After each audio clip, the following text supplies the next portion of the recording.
Hello everyone, it's Darkseeker here again, bringing you another Hearthstone video, and this time we are looking at a Cthulhu Warrior deck. Now, this is a deck played in Standard mode, and it's utilising cards from the recent Old Gods expansion. And the card that this deck is built around is Cthulhu. As you can see there, he costs 10. Now, we'll be looking at Cthulhu in a minute, we'll be looking at what he does, what his abilities are. Very, very interesting card. This is pretty much a control warrior deck. You essentially have, control of the board in the early game using your Fiery War Axe, so you really, really want to draw that. You then go through the rest of the game playing, your various Cthulhu buff cards. And if things get too much, you've got cards like Brawl, and of course there's the armouring up factor, which lets you survive into the late game, and Justicar Trueheart is one of those cards that allows you to do that. And of course, if things go really badly, there is Deathwing. So, yep, this is, as I say, Control Warrior with Cthulhu added in.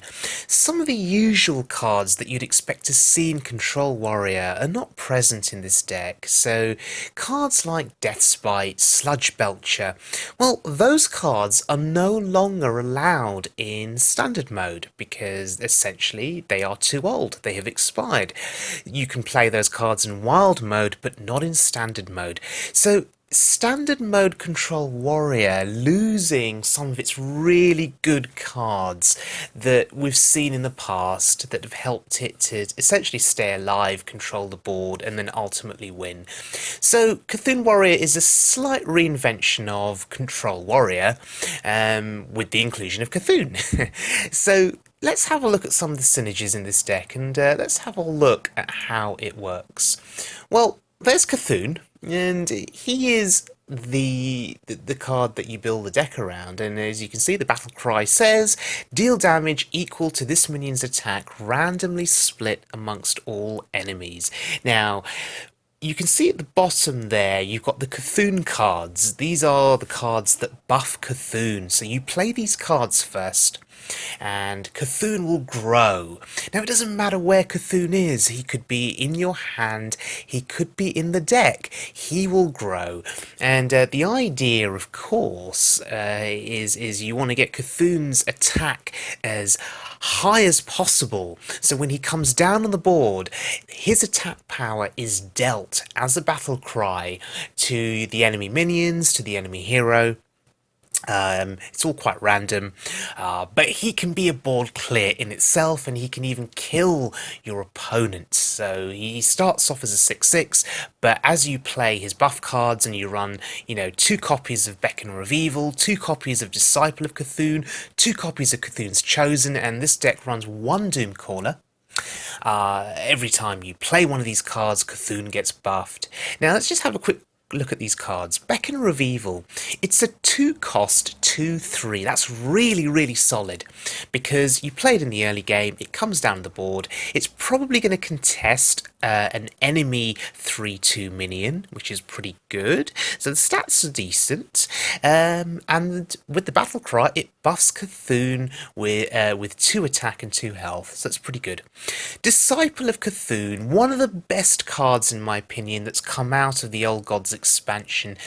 It's a 3-cost, okay, so it's a little bit expensive given the 2 attack and 1 health, but the battle cry is so good. Deal 2 damage and leave a body on the board. That's really, really good. Plus it buffs Cthulhu. So sort of really, really interesting card, sort of a lot of value linked to it in that it does 2 damage as a battle cry, it is a body on the board with 2 attack, and it buffs Cthulhu. So it's got a lot going for it, and it's a fantastic card. So we run 2 of those. Cthulhu's Chosen, a 4-cost 4/2. Now what makes this special is it buffs Cthulhu, but it has Divine Shield, and Divine Shield is so useful. It's going to get 2 trades with something, and because it has 4 attack, it's probably going to be killing minions that your opponent plays in the mid game, so it's pretty good. Doomcaller. The Doomcaller, okay, it's an 8-cost 7/9. It buffs Cthulhu. Give your Cthulhu +2/+2 wherever it is. If it's dead, shuffle it into your deck. Well, that's pretty useful. That's pretty useful, right? So if Cthulhu dies, well, bring Cthulhu back. So we run one copy and not two copies because at 8 cost it's quite a slow card, and you just don't want to be in a situation where you have two of those stuck in your hand at any one point in time, especially in the early game, because obviously it's not playable. Now, Brann Bronzebeard is also in this deck, and he triggers your battle cries twice when you play a card. So when you look at all of these cards here, you can essentially double the buff that you give to Cthulhu, which is amazing. The Disciple of Cthulhu can do a 4 damage battle cry to an enemy minion, which is really, really good. So Brann Bronzebeard really fits well in this deck, but more importantly, I guess, if you've got Brann on board and you put Cthulhu down, well, there's going to be an awful lot of damage because Cthulhu's battle cry will trigger twice. So those juggles that come out of Cthulhu, well, there's going to be twice the number of them.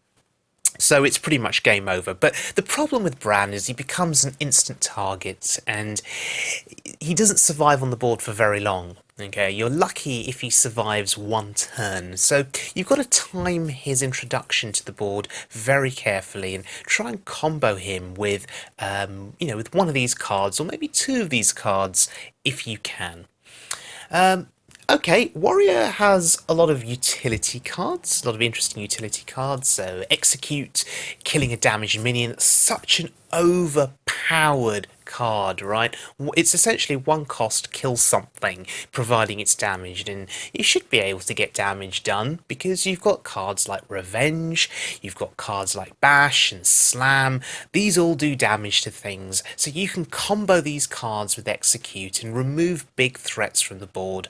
So Revenge, deal 1 damage to all minions, but if your health total is 12 or less, you deal 3 damage. Now against aggro decks, that can be a board clear.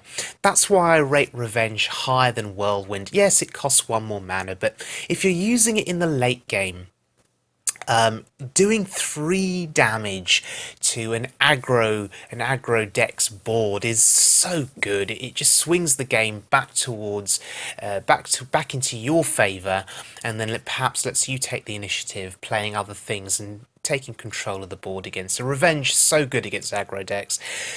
Bash, 3 armor, 3 damage, it's decent, right? It combos with Shield Slam, so it's pretty decent, okay? It helps you to build up that armor total and maybe remove a threat from the board. Slam is card draw. Card draw is really important. This deck does not run Acolyte of Pain, which is a staple card in Control Warrior and always has been. But no, we don't run Acolyte of Pain in this deck. We run the Cthulhu minions instead and get value from Cthulhu as another big threat. So we rely on Slam here for our card draw. So these are the utility cards for this Warrior deck. Moving on, we've got the weapons now. There's no Deathspite, as you can see. Deathspite no longer playable in standard mode.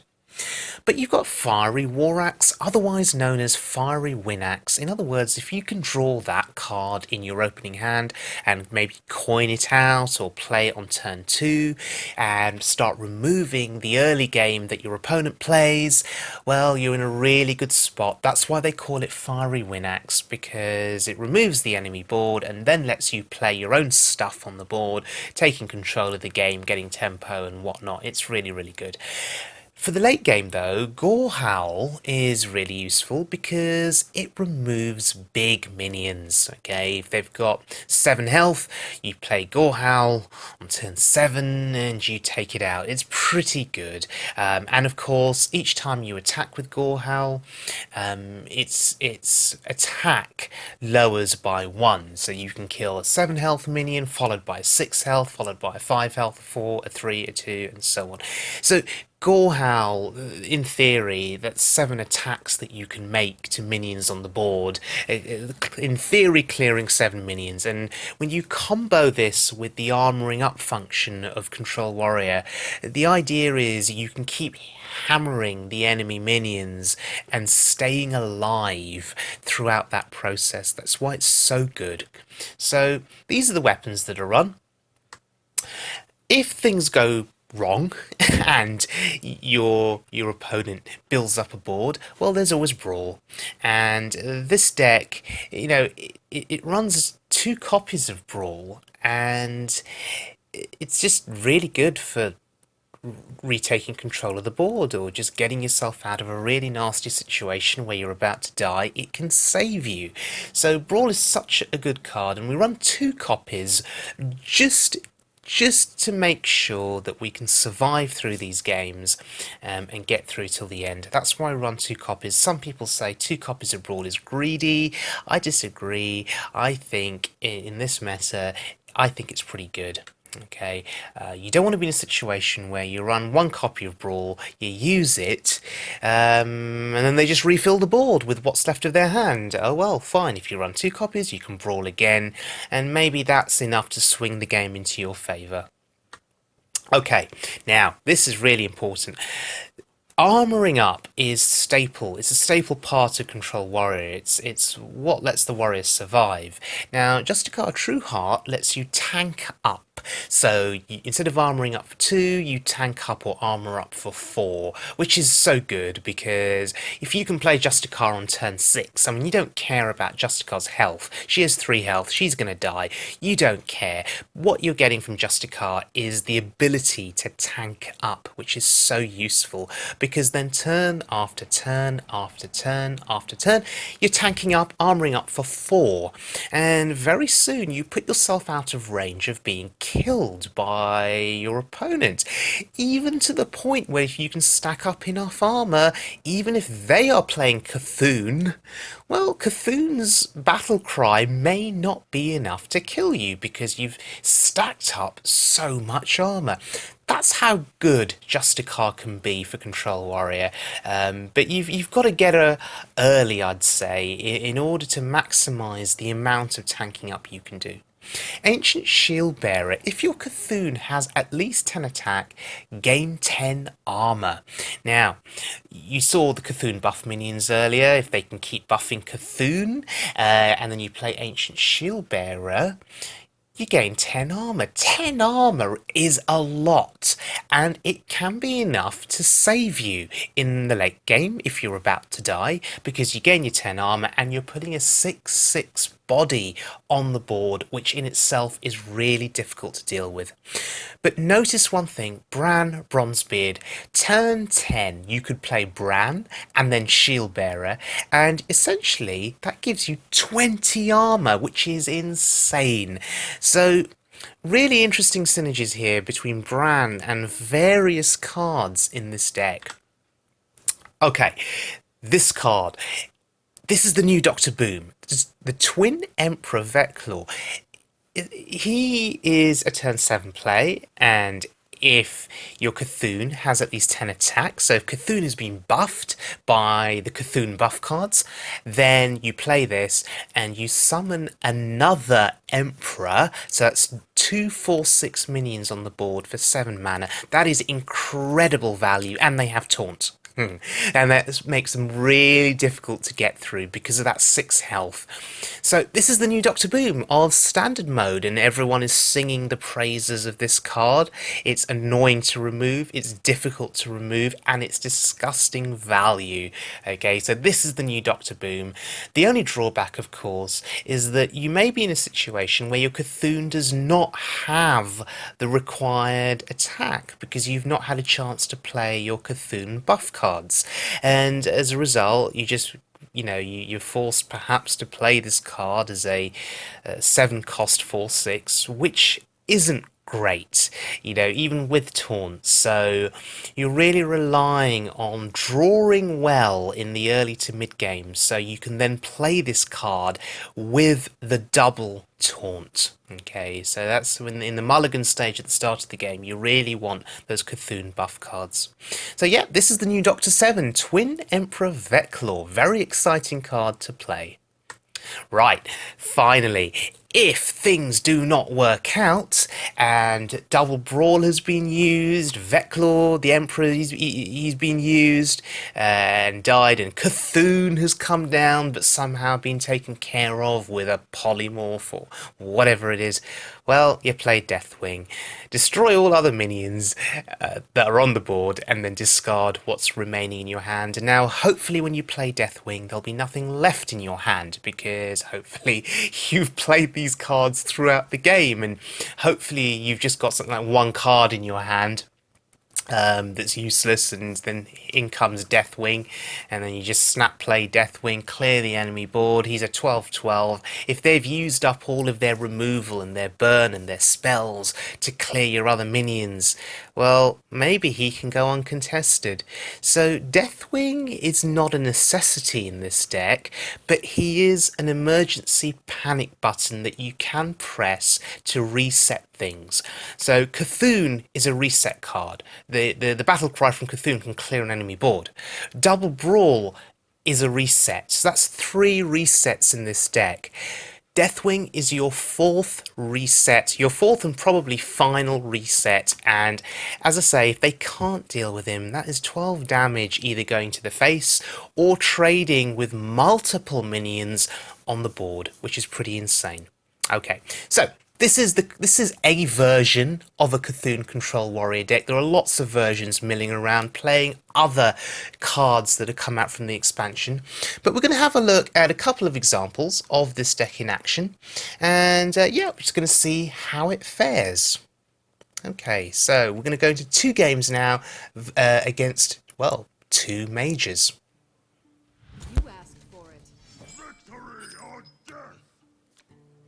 Okay, starting off against this first mage. Disciple of Cthulhu and Bash, the 2 cards that we're going to keep, because they are decent removal. Beck and Revival is a really good 2-drop. That's going to start us off really, really well, potentially. But we'll probably pass our first turn and then consider the Beckoner on turn 2, but it's going to depend on what he plays now on his turn 2, or her turn 2.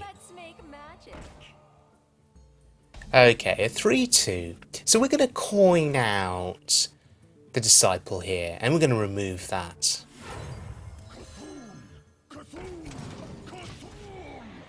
Now the reason for that is we could have used Bash, but this is better because it puts a 2/1 on board, hopefully forcing a ping and then making his turn somewhat useless. But no, he's not pinging. Beckon a Revival, and Arcane Missiles. Wow, okay, that's a lot of investment there. Arcane Missiles to kill the 2/1. Okay, Fiery Winaxe. There we go.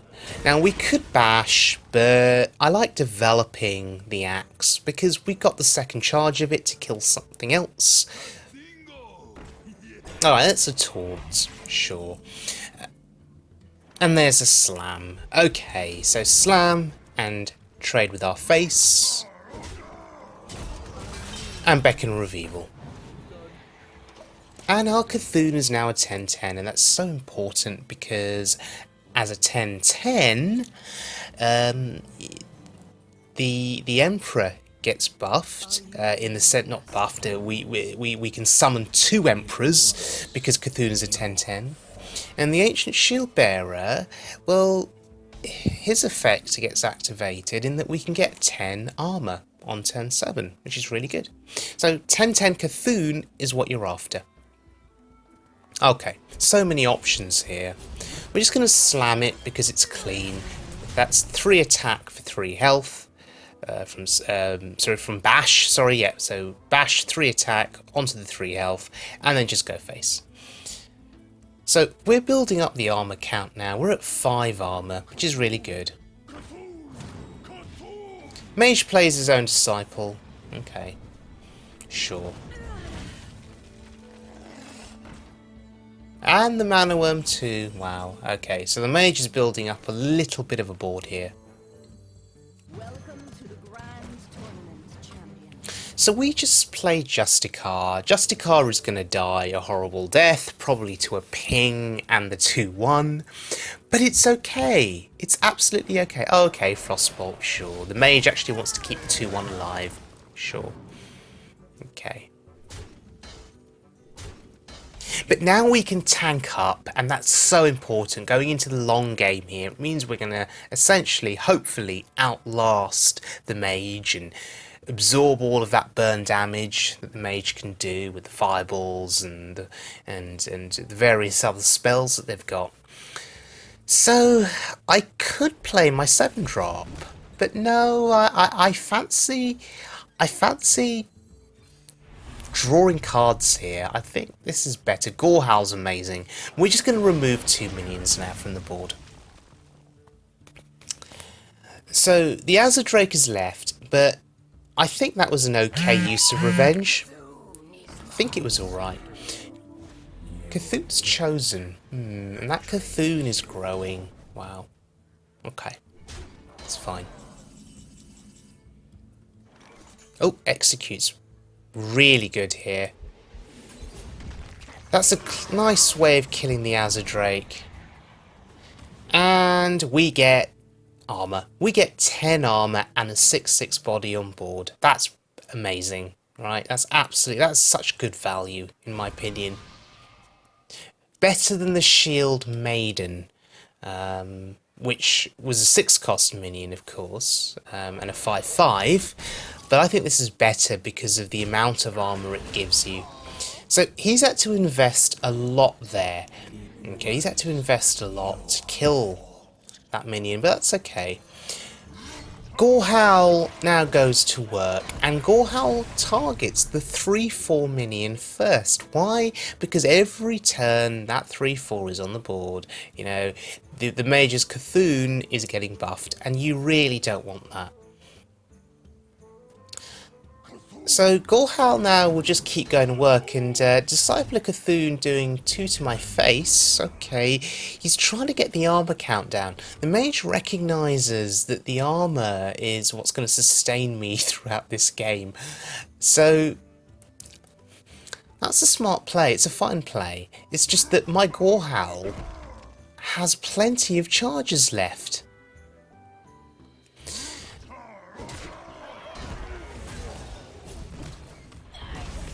Okay, so I'm using Gorehowl on the 2-1 just to avoid taking more damage to the face than I have to. Bash kills off his other minion. Yep, 10 armor, pretty good. He's going to need a lot of burn, a lot of spells to kill me, and hopefully I can just keep armoring up out of range, essentially, of dying. So we have to play the 8-drop. This is a waste because our Cthulhu has not died. Okay, he hasn't died, and that card is used to bring Cthulhu back from the dead and put it back into your deck. But we have no other play. We're not playing Deathwing yet. So we had no other play. We had to play this minion. It's a 7/9 though. It is annoying. Okay, it was annoying. It's just been polymorphed, right? So it becomes a sheep, it's now harmless, and it's dead. Okay, hey, at least if you use the polymorph there, when we do play our Deathwing or Cthulhu, maybe they survive. So I use Revenge there because I don't think I'm going to get any real tremendous value out of Revenge as this game goes on, because we've got double Brawl and Deathwing, right? So we may as well use it up. 3/4, okay, at the end of the turn, at the end of the Mage's turn, I think, buff up the Mage's Cthulhu. It's a 20/20 now, gosh. Well, Gorehowl has 4 attack on this particular turn, so that's pretty good.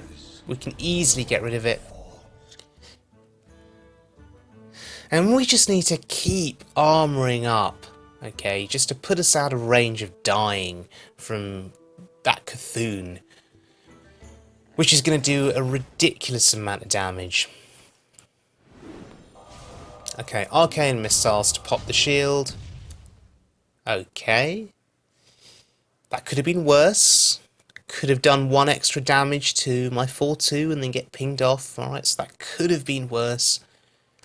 And our Gorehowl contests his Mana Worm. So in this particular... Oh, Flame Strike. Wow, on that 1 minion. So Gorehowl is the MVP of this game. And there's my Cthulhu. Oh, wow. We clear the minion first, I think. Or do we just play the Cthulhu and save the Gorehowl? And we can't kill him this turn, but... Do I want to save the 3 attack on that Gorehowl to contest something else that he plays? Interesting. Because I don't have another weapon in hand, so... Do I... No. Clear it. Let's put all of this damage to the face.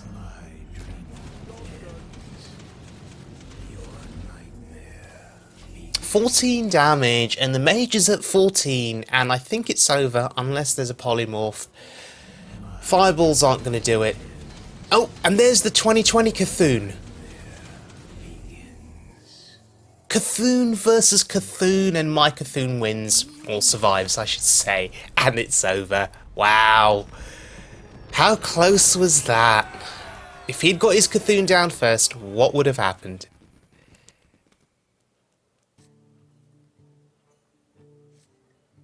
Okay, heading into this next game, and it's also against a mage. Oh, this hand. Double shield slam. Wow, okay, that's not going to be valuable or useful, at least to begin with. I really would have liked some of my minions, like the Vek'lor of Evil, but maybe not.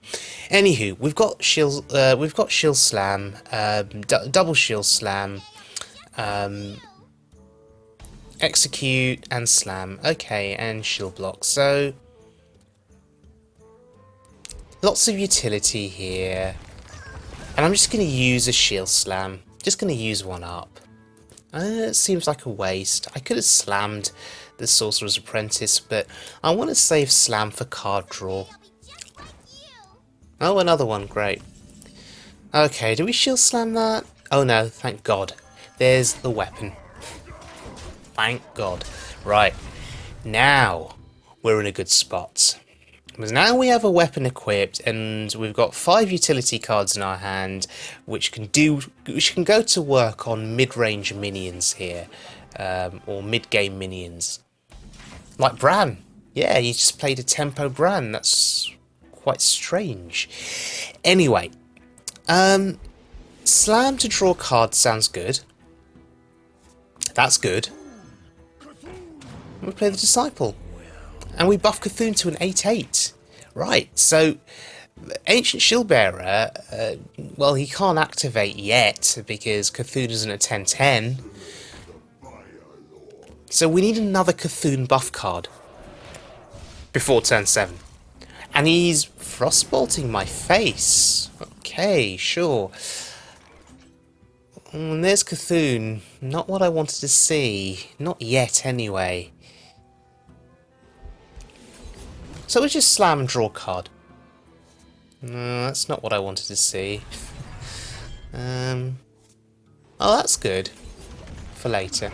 And I'm going to throw an execute down on that. I can't leave a Flame Waker on board. It's too dangerous. Well, we've used a lot of our removal spells now, so it's a bit scary. But I think it was fine. It let us control the board. Doing it the way we did it has let us control the board so far. And we're going to keep controlling the board because Disciple of Cthulhu can remove the 2/2. Alternatively, we can put our face into the 2/2. But I think Disciple gets a body onto the board, which I think is decent.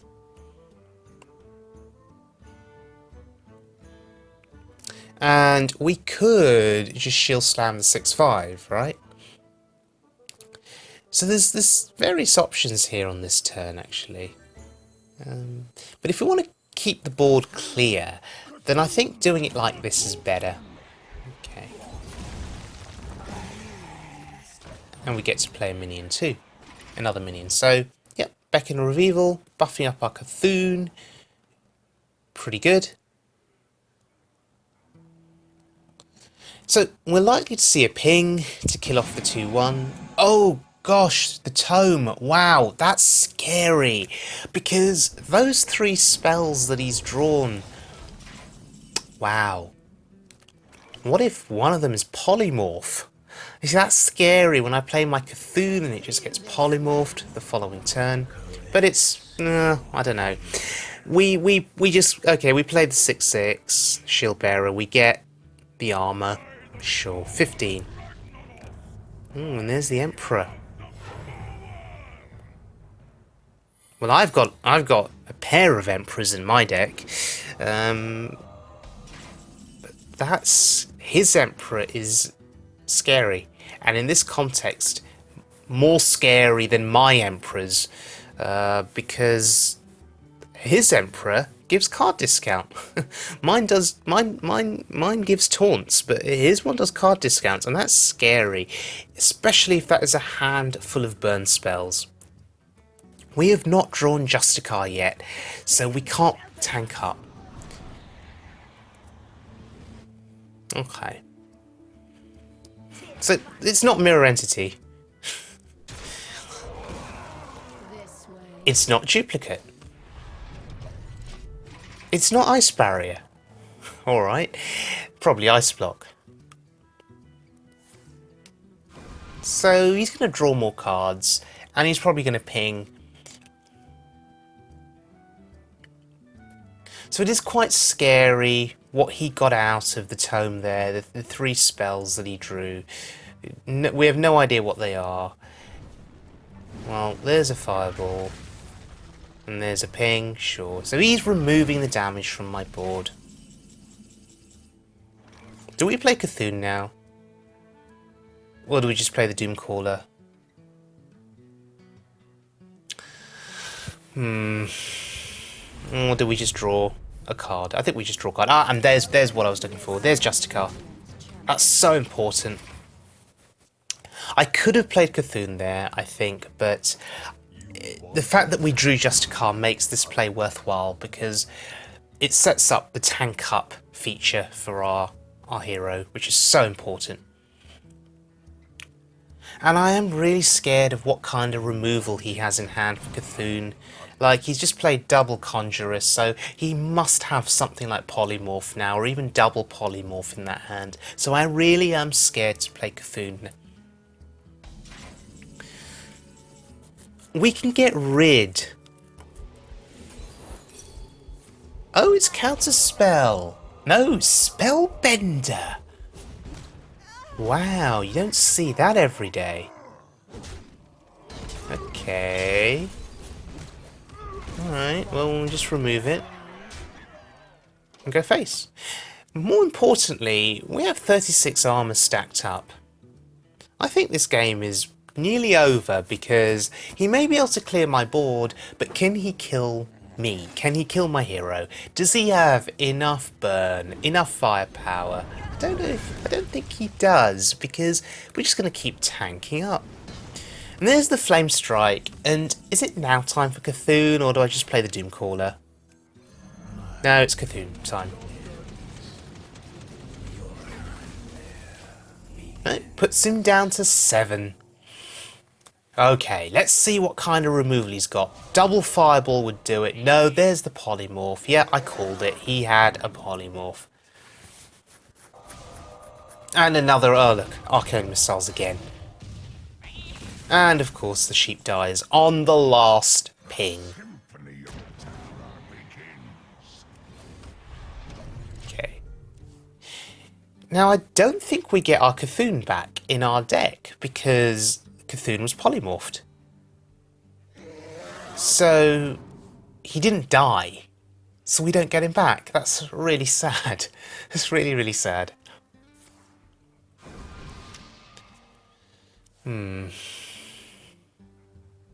This mage is drawing cards like crazy. Wow, that's really good. Okay.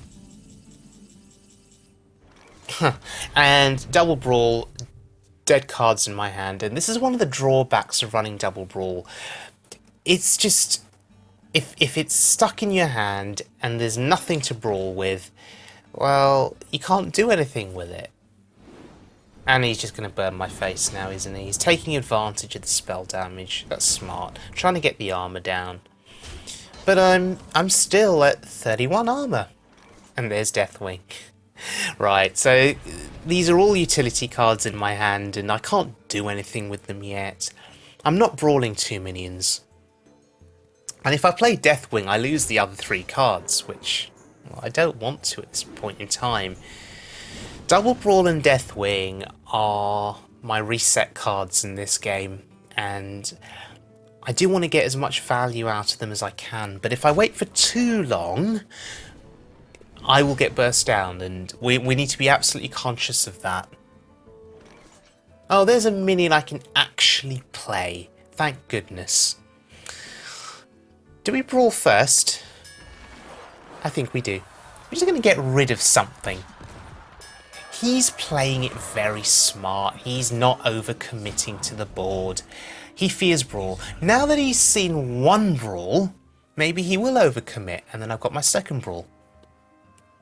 Right, no one expects Brawl back to back, right? It never happens. So, oh, Spell Slinger giving me a spell. Oh, that's really good. That is so good.